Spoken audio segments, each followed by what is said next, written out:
According to all the laws of nature of this country, no should have existed. Simply look at the map. Thin strip land with a length of 4,300 kilometers and a total width of 150. In the west, the endless Pacific Ocean. P, the impregnable Andes in the east. It is insane to develop infrastructure here. Any road turns into hellfight with rocks. And if you add climate, then the picture will become completely hopeless. To the north, the Atacama Desert, where it may not rain for decades. In the center, there is an earthquake and tsunami. Cities are regularly wiped off the face of the earth. It was here, in the 1960s, that it was the strongest earthquake in history, magnitude 9.6 points. And to the south are cold fjords and glaciers, unsuitable for life and economy. And this is not a dystopia. It is Chile. By all indications, she should have been poor, fragmented, and hopeless, or at all conquered by neighbors. But somehow, Chile doesn't just survived. She became one of the most rich countries of Latin America. Today, according to the GDP per capita of Chileans, overtaking Mexico, Brazil, and even Argentina, which was once considered the European pearl of the New World. The main question, gentlemen, is how narrow it is a strip of earth on which, it would seem, nature itself put the cross, managed to become the leading economy of the continent. The most interesting, what a dark country hides behind the Chilean economic miracle. Let's figure it out today. To understand the scale of the Chilean miracle, it is necessary to first see how much the start was a failure. 15th century Spaniards are colonizing Latin America in search of gold and silver found. In Mexico, in Peru was also found. These countries brought Spain head money, so they are active, invested. Rich cities grew there, universities, roads, etc. appeared, infrastructure. And what in Chile? Spaniards came, colonized it, and realized that there is no gold, no silver, nothing. Only the Mapuche, warlike people, who did not give up and was constantly beating the nerves of the colonists. In the end, Spain was invested in Mexico and Peru, and Chile remained a military suburb. When the empire collapsed and the countries became independent, at least in Mexico and the PRU, cities and infrastructure remained. And Chile, the golden age of Chile, was still poor, backward. No one needs a village by the ocean. It would seem that to get out of such a pit, well, unreal, but the Chileans could. And now I'll tell you how. 10th century. In California, and gold rush begins in Australia.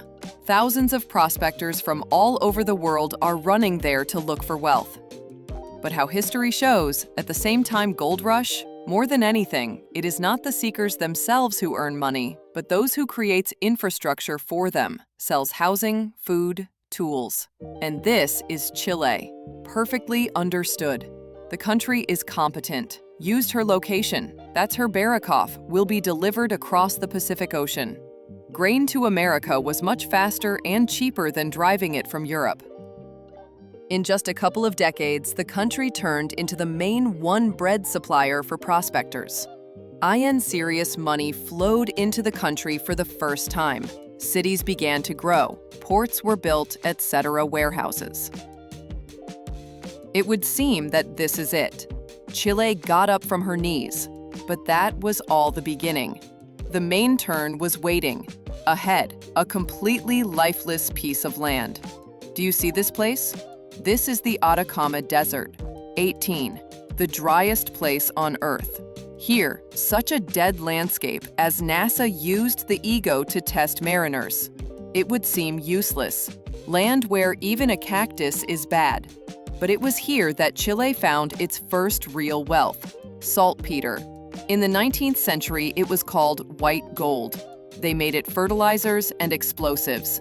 Has access to these dependencies meant to control the industry of the world economy? But there was problem. Atacama Desert partially belonged not only to Chile, but also Bolivia from Peru. And here is the military past. Chile suddenly became their advantage.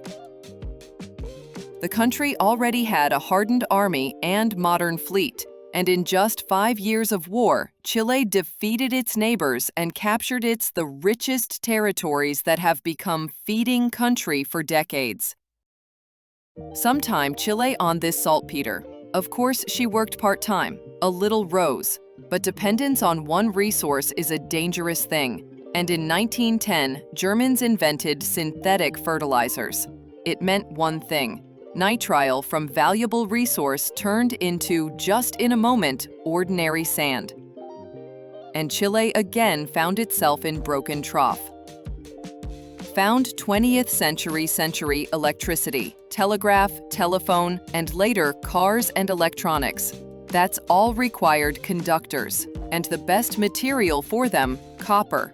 And here Chile again lucky, because the largest in the world copper reserves are there. But there was problem. Chileots have no technology, no money to develop the field copper, and here the big ones come into play: American corporations. They invest money, mines are built, production is set up, but at the same time, they practically take away all profit. Only the Chileans remain jobs and taxes. Actually, Chile again found itself in the role of a colony, only now voluntarily. And it continued until a leader appeared in 1970 who decided to return the resources of the people and called Salvador Allende's ego. Allende went to bank and nationalized everything, deposits and mines. In fact, he said to the Americans, "Hey guys, you already made good money on our copper. Economic crisis, goodbye, go home." We're on somehow themselves.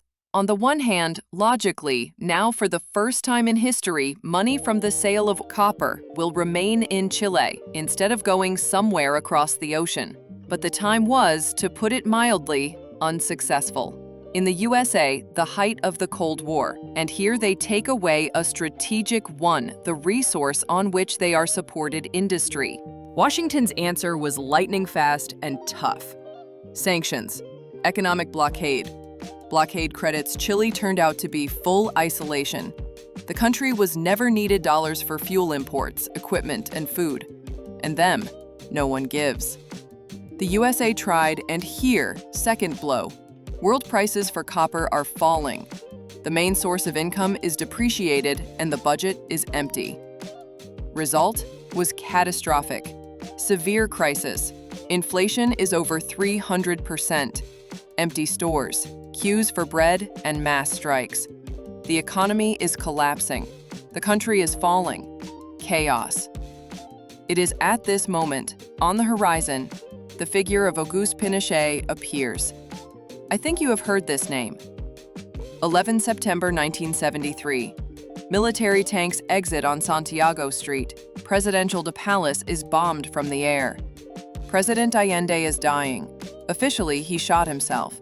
But what really happened, we will never know. It's happening in Chile. Coup d'etat to power, General Augusto Pinochet arrives. A tough dictator whose name is still poor, causes disputes and fear. And yes, for the ego, the back is the USA. It was important to the Americans will put his person in Chile in order to the country did not fall under the control of the USSR, as happened, for example, with Cuba. Anyway, dictators. First of all, Pinochet destroyed the opposition. Tens of thousands arrested, thousands killed. Fear, that's it, main force. Then he started radical reforms in the dying economy. And the first cut? Hard expenses. The government stopped spending money for everything that was considered superfluous. Social programs were reduced to minimum. Allowances were cut.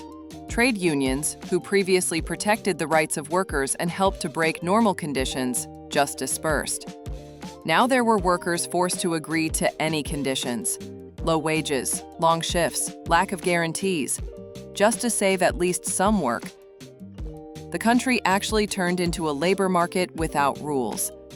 The second is large-scale privatization. Factories, banks, transport, energy, all that used to belong to the state began to sell to private individuals, entrepreneurs. Pinochet had logic simple. The state is too clumsy and slow. It keeps unprofitable enterprises, pays subsidies only to councils in order to save jobs. And to the private owner, it sucks. He thinks otherwise. A GO's goal is profit. A means he will squeeze the maximum, optimize costs, and faster will raise the enterprise from its knees. Logically. The third, market opening for foreigners. For foreign investors, Chile has become a true paradise. Firstly, cheap labor.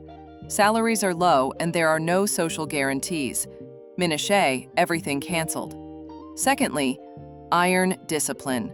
Any strike or protest was suppressed, hard and fast. Just try something if they die against the conditions, you will get it right away.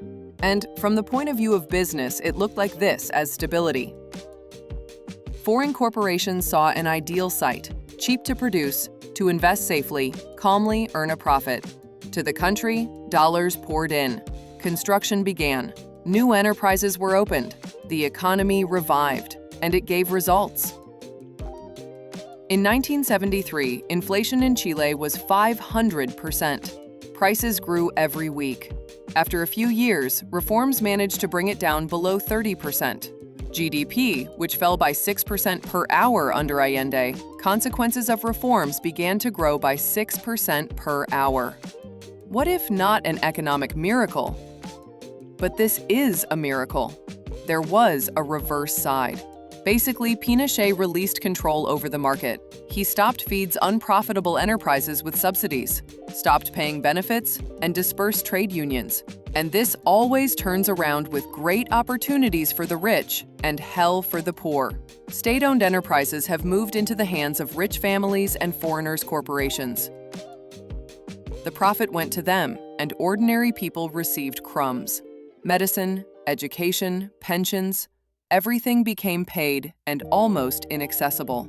The numbers speak for themselves. In 1980, about 45% of Chileans lived for to hell with poverty. That is, every other person. At the same time, in the USA, 12 to 15%, and in France, it is less than 10. Yes, on paper, Pinochet raised the economy, but growth got not the people, but the elite. And the same social inequality is terrible remains the main problem of Chile until now.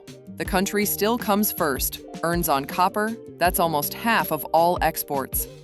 But they added to it new gold veins, for example, cast, salmon, and of course the wine they know in the whole world. After the departure of Pinochet, the state tried to restore balance, introduce social programs, increased allowances, medicine, etc. Education was made more accessible and level. A country of eternal protests, poverty really fell. If the 80th, he was 5 times higher than in Europe, now only in 1.5 or 2. But the gap between the rich and poor remained colossal. That is why Chile is now the country of the eternal protesters. In 2019, for example, an uprising broke out on Santiago Street. More than 1 million piece came out. Man, so that you understand the scale, this is every 6th resident of the city. Formally due to the increase in cost reforms. Success or failure? Subway ride. But in fact, it was just the last straw. People are tired of raging, unaffordable inequality, education, and tiny pensions. They are. They see a beautiful picture of a skyscraper, Santiago, but they understand that this is a Veloxergizen 2 units. In fact, if to analyze the history of Chile, then Pinochet, although he is an ambiguous figure, but the vector of reforms that he carried out was correct. But in my opinion, the main problem is that he did them too radical. That is, allowance completely remove, saves on everything sell, state-owned enterprises, market completely release, and so on. That is, as if vector is correct, but if he did them a little softer, a little less radical, the situation in Chile would be noticeable now better. And so it turned out a miracle, which P on one side, on paper, made a country rich, on the other hand, drove her to inequality from which the country suffers until now.